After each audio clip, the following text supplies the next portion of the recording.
नाम अमित सिंह। स्वागत है आपके अपने परिवार वन मोर स्टेप, एक और कदम सफलता की ओर। आज हम लोग क्षेत्रमिति के और आगे जो है हम लोग फॉर्मूला है उसको देखेंगे। ठीक है, पिछले वीडियो में हम लोगों ने त्रिभुज का फॉर्मूला देखा था। जितने भी त्रिभुज के फॉर्मूला होते थे वो सब हम लोगों ने देखा। आज हम लोग आगे आयत, वर्ग, आपका समलंब, समचतुर्भुज, समानांतर चतुर्भुज, इन सभी फॉर्मूला को आज देखेंगे। ठीक है, तो चलिए शुरू करते हैं। सबसे पहले हम लोग आयत पे चले आते हैं। आयत, ठीक है, आयत अर्थात रेक्टेंगल। ठीक है, इसमें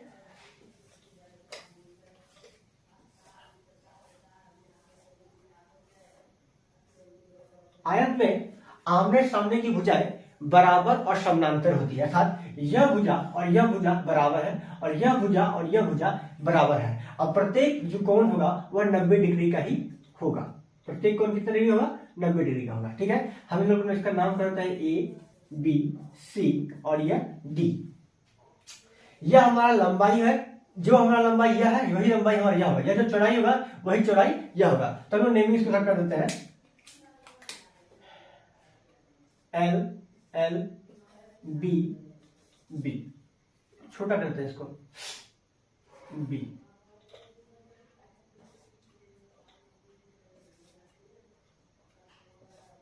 ठीक है, अब हम लोग आयत का क्या करेंगे? हम लोग पहले परिसीमा निकालेंगे। क्या निकालेंगे? परिसीमा। क्या होगा हमारा?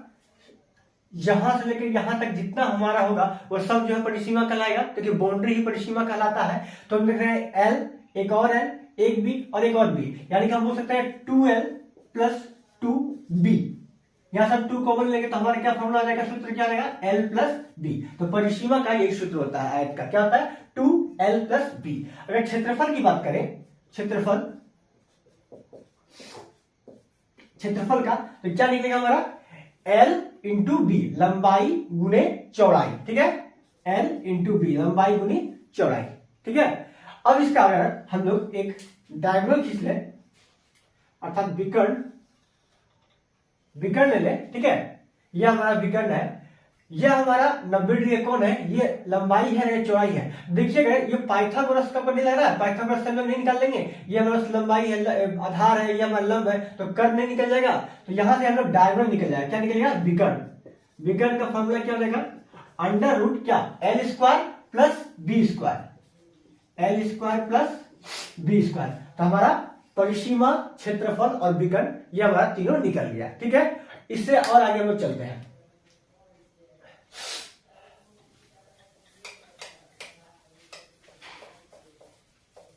अब अगर यदि एक आयत है, ठीक है, कोई एक आयताकार जमीन है, इसके चारों ओर एक रास्ता है। क्या है? रास्ता।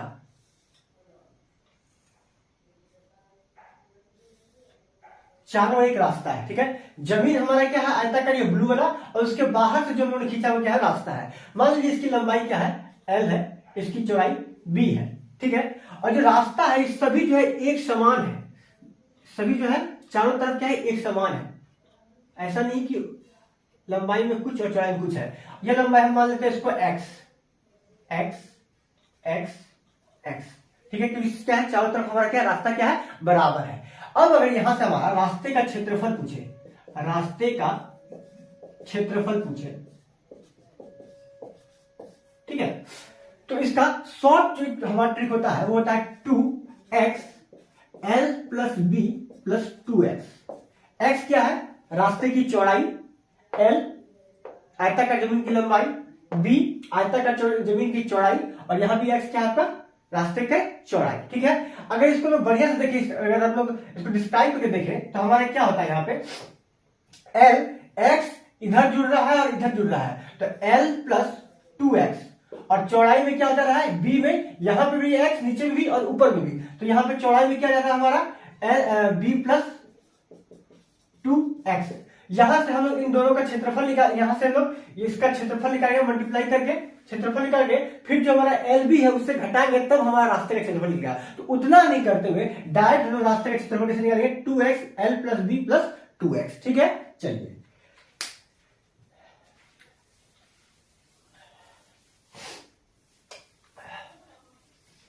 अब अगर रास्ता अंदर की ओर हो, रास्ता अंदर की ओर है, तो पहले हम लोग आयताकार जमीन बना लें।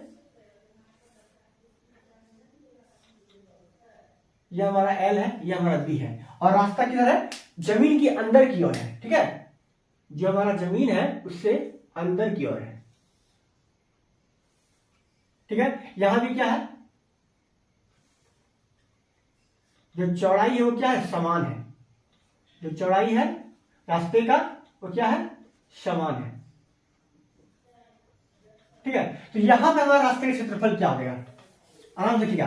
अब जो है हमारा रास्ता कहां है? जमीन के अंदर है। पहले कहां था? बाहर था। तो इसका फॉर्मूला होगा हमारा 2x l प्लस बी, सब कुछ वही है, बस यहां पे क्या होगा? -2x हो जाएगा, क्योंकि जमीन से ना घट रहा है हमारा, तो इसीलिए हमारे यहाँ क्या ना -2x हो जाएगा। ठीक है, चलिए और आगे क्या बढ़ते हैं।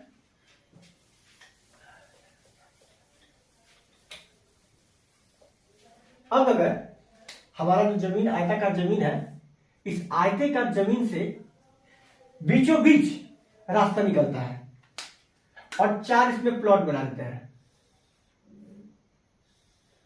ये निकल गया, देखिए ये हमारा 4 प्लॉट बन गया। ठीक है, इस तरह से रास्ता हमारी जमीन है उसके बीचों बीच जो है हमारा जो है रास्ता गया है। लंबाई वही है एल, ये बी, और जो रास्ते का है सभी तरफ से समान है, और वो क्या हो गया? एक्स। तो यहां पे रास्ते का क्षेत्रफल क्या हो जाएगा? रास्ते का क्षेत्रफल एक्स, यहां पे एक्स क्यों रहा है? क्योंकि यहां पे 2 बार बढ़ी है लंबाई में, बढ़ी है, घट नहीं रहा है। ठीक है, क्या हो रहा है? एक ही बार है। यहां पे लंबाई देखिए, लंबाई में इतना घटा, चौड़ाई में इतना ही घटा, और उसमें क्या होता है? दोनों तरफ से, इधर से भी और उधर से भी, दोनों तरफ से जो है बढ़ घट रहा था। ठीक है, जहां पे बाहर था वहां पे बढ़ रहा था, और जहां अंदर था वहां घट रहा था। यहां पे क्या रहा? घट रहा है। X L plus B minus X, यह हमारा रास्ते का क्षेत्रफल। ठीक है, तो आयत से इस तरह का क्वेश्चन पूछा जाता है, तो इसको हम लोग जल्द से जल्द करने के लिए इस तरह का फॉर्मूला का या सूत्र का जो हम लोग अप्लाई करेंगे। ठीक है, चलिए अब हम लोग आगे की ओर चलते हैं।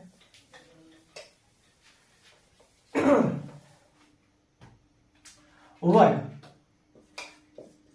अर्थात स्क्वायर। स्क्वायर में क्या होता है? सभी भुजाएं बराबर होती है, सभी भुजाएं बराबर होती है। यह भी, यह भी, यह भी, यह भी, यानी कि ये ए है तो सभी क्या है? ए है। ठीक है, और सभी कोण क्या होता है? 90 डिग्री का भी होता है। ठीक है, तो इसका पहले परिसीमा निकाल लेते हैं हम लोग। परिसीमा पेरीमीटर क्या होगा? सभी भुजाओं में योग, तो क्या होगा? a प्लस ए, यानी क्या हो जाएगा हमारा? 4a। ठीक है, 4 गुना भुजा 4a। क्षेत्रफल की बात करें तो जिस तरह आयत में क्या था? लंबाई गुना चौड़ाई, पर यहां चौड़ाई तो है नहीं, सही भुजा बराबर है, तो a गुना ए क्या देगा हमारा? ए स्क्वायर, यानी कि भुजा का स्क्वायर। ऐसे भुजा का स्क्वायर मिल सकते हैं, ए अगर याद ना रहे तो। ठीक है, भुजा का स्क्वायर। ठीक है, चलिए अब इसका हम लोग विकर्ण निकालते हैं।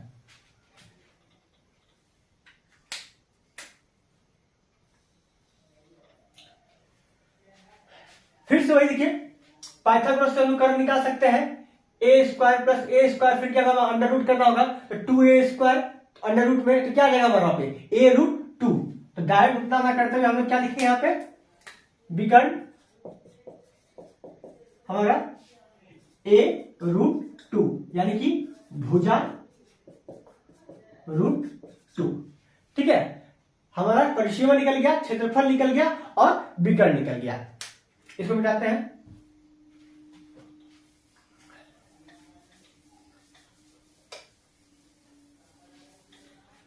अब अगर क्षेत्रफल का एक और फॉर्मूला होता है, अगर भुजा नहीं दिया हुआ हो, ठीक है, डायगोनल दिया हो, तो 1/2 डायगोनल यानी कि विकर्ण का हमारा स्क्वायर हो जाएगा। ठीक है, विकर्ण में क्या था हमारा? जो भी विकर्ण वहां पर दिया रहेगा, ठीक है, 5, 6 कुछ भी 5√2 जो भी दिया रहेगा, वहां से हम लोग जो है निकाल लेंगे क्षेत्रफल। ठीक है, चलिए अब अगर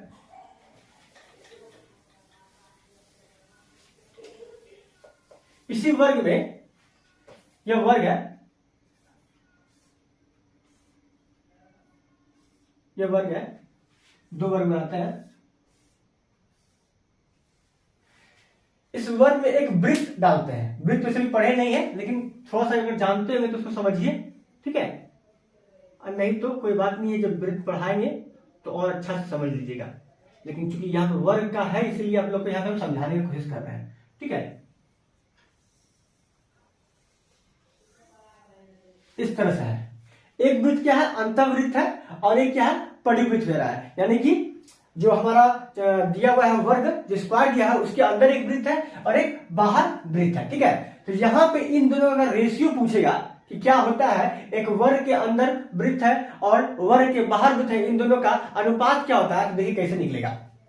मान लीजिए भुजा यहाँ पे हमारा जो है एक्स है, किसका, वर्ग का एक्स है, ठीक है। तो यहाँ पे हम त्रिज्या निकालने के लिए, इसका जो त्रिज्या निकालेंगे, तो त्रिज्या क्या हो रहा है हमारा, भुजा का आधा, देखिए ये पूरा का हमारा डायमीटर होता है, तो आधा क्या हो गया, अर्धव्यास। तो वही तो हमारा यहाँ पे एक्स है, ये कितना हो जाएगा हमारा, x/2 हो जाएगा, हो जाएगा। अब वृत्त के क्षेत्रफल का फॉर्मूला क्या होता है, पाई आर स्क्वायर होता है।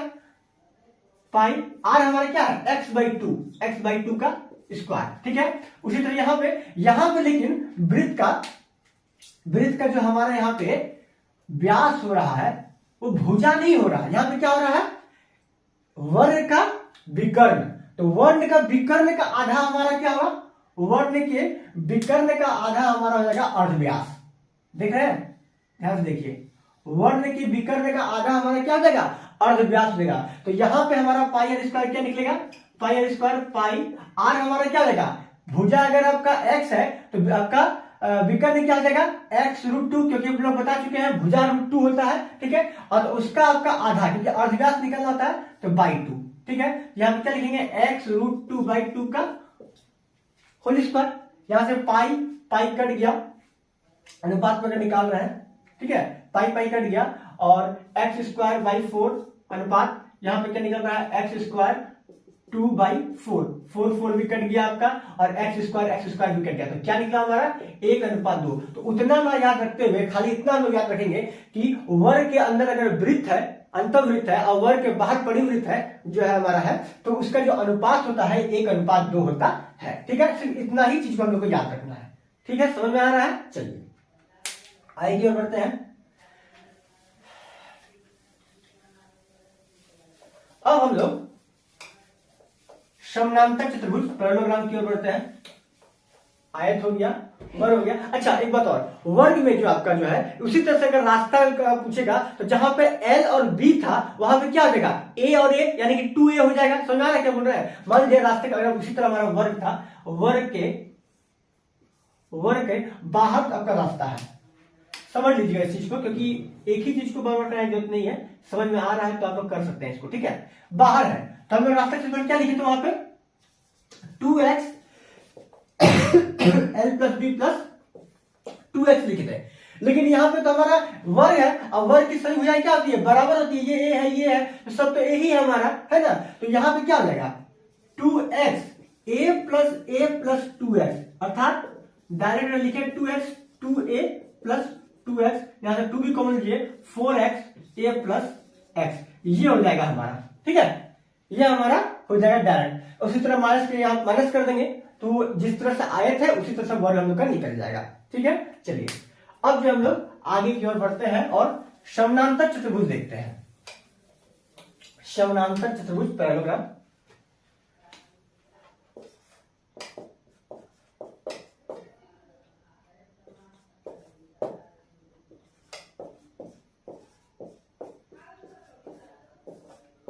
समानांतर चतुर्भुज, इसमें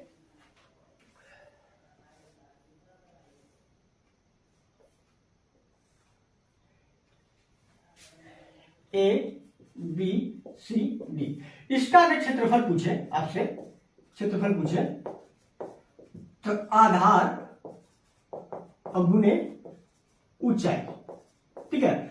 आधार हमारा यह, इसके ऊपर जो लंब आया वही इसका ऊंचाई होगा, यह, ठीक है। ये आपका L है और ये आपका इसको B ले लीजिए, तो आपका क्या लगेगा, L इंटू बी।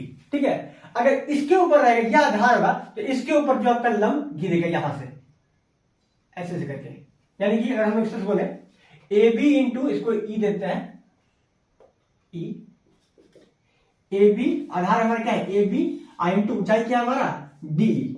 ठीक है, अगर इस भुजा के लिए बोले तो आधार हमारा क्या हो जाएगा बी सी, और ऊंचाई क्या हो जाएगा हमारा, यहां पर अगर इसको एफ देते हैं तो डी एफ। समझ में आ रहा है? ठीक है, चलिए आगे बढ़ते हैं। अब हम लोग सम चतुर्भुज करेंगे। क्या करेंगे? सम चतुर्भुज अर्थात रोम्बस, उसे हिंदी में हम लोग सम चतुर्भुज बोलते हैं। सम चतुर्भुज, ठीक है। सम चतुर्भुज हम लोग ड्राइंग डालते हैं।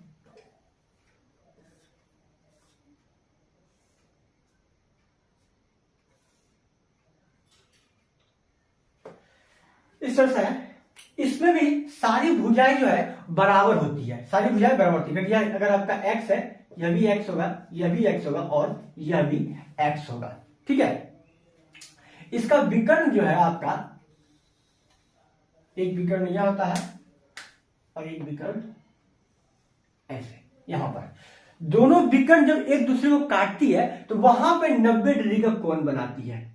इस तरह से यह विकर्ण और यह विकर्ण एक दूसरे को जब जहां पे काटी वहां पे 90 डिग्री कोण, यहां भी 90 डिग्री कोण बनेगा, यहां भी 90 डिग्री कोण और यहां भी 90 डिग्री कोण बनेगा। यहां पे 90 डिग्री का कोण नहीं बनता है। ठीक है, वर्ग में क्या होता है, सारी भुजाएं तो बराबर होती है और प्रत्येक भुजा यहाँ पे और यहाँ पे क्या होता है 90 डिग्री का कोण बनता है। दो भुजाएं मिलकर 90 डिग्री कोण बनाती है, परंतु यहाँ पे दो विकर्ण मिलकर 90 डिग्री का कोण बनाती है। ठीक है, अगर इसको हम D1 दे और इसको D2 दे, ठीक है, D1 और D2 दे, यहां पे हमारा परिसीमा क्या हो जाएगा, परिसीमा तो हमारा 4x ही हो जाएगा क्योंकि सारी भुजाएं तो बराबर होती है। ठीक है, लेकिन अगर क्षेत्रफल की बात करें, क्षेत्रफल की बात करें तो क्या होगा 1/2 इंटू दोनों विकर्णों का गुणनफल D1 इंटू D2, दोनों विकर्णों का गुणनफल। ठीक है, अगर हमारा यह हमारा क्षेत्रफल निकल गया। ठीक है, अब अगर हमसे दोनों विकर्ण दे दे, ठीक है, दोनों विकर्ण दे दे और वहां से भुजा पूछे तो हम लोग कैसे निकालेंगे? एक और है, अगर देखिए यहां पर पाइथागोरस सूत्र लगाते हैं। देखिए ये अगर आपका 90 डिग्री कोण बनाता है तो यह आपका एक लंब एक आधार हो गया, तो यह हमारा क्या देगा कर्ण हो जाएगा, कर्ण हो जाएगा ना। तो वहां से हमारा क्या निकल जाएगा, एक हमारा रिलेशन निकल जाएगा। ध्यान से देखिएगा तो x square equal to D1/2 का होल स्क्वायर। बात समझे, D1/2 क्यों हो रहा है? ये पूरा डायगोनल जो है, पूरा जो विकर्ण है वो D1 है, लेकिन हमारा 90 डिग्री कोण कहां बनता है, यहां तक, जहां पे मिलता है दोनों विकर्ण। तो यह हमारा क्या हो जाएगा, आधा हो जाएगा D1/2 और यह भी हमारा आधा हो जाएगा तो D2/2। तो यहां पर क्या D1/2 का होल स्क्वायर प्लस D2/2 का होल स्क्वायर। तो यहां से हम लोग क्या निकल जाएगा D1²/4 plus D2²/4, x square यहां से बराबर 4 D1² प्लस D2 का स्क्वायर, तो 4x² इक्वल टू D1 का स्क्वायर प्लस D2 का स्क्वायर। उतना हम लोग इतना डेरिवेशन नहीं करके डायरेक्ट हम लोग इस चीज को याद रखेंगे, यह संबंध हम भुजा और विकर्ण का याद रखेंगे। ठीक है, यहां से हम लोग डायरेक्ट सवाल बना सकते हैं। तो आशा कर रहे हैं समझ में आप लोग को आ रहा होगा। अब हम लोग चलते हैं समलंब चतुर्भुज की ओर, समलंब चतुर्भुज की ओर।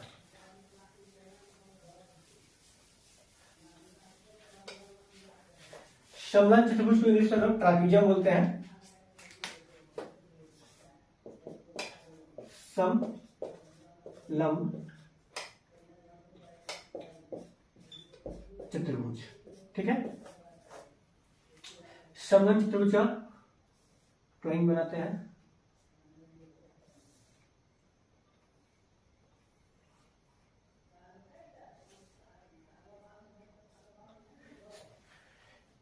A B C D E, ठीक है। इसका अगर हमसे क्षेत्रफल पूछता है, क्या पूछता है? क्षेत्रफल। क्या करेंगे हम लोग?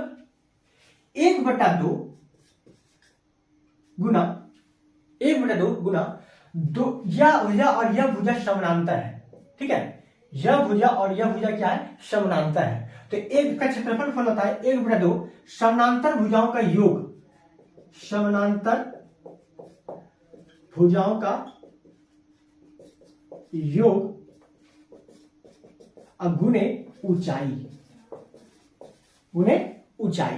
तो यहां से क्या हमारी करता है 1/2 समानांतर भुजाएं क्या है, ए बी और C D, A B plus C D, क्योंकि योग बोला है, गुणे ऊंचाई हमारा क्या रहा है डी।